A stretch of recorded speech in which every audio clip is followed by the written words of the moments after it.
सुमनसवन्दित सुन्दरी माधवी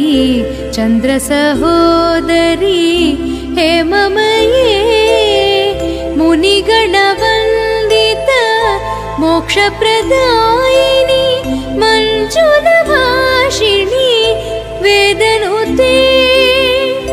पङ्कजवासिनी देवसुपूजित सद्गुणवर्षिणी शान्तियुते जय जय हे मधुसूदन कामिनी आदिलक्ष्मी सदा पालय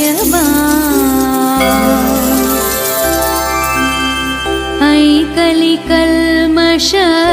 नाशरि कामिनी वैदिकरूपिणी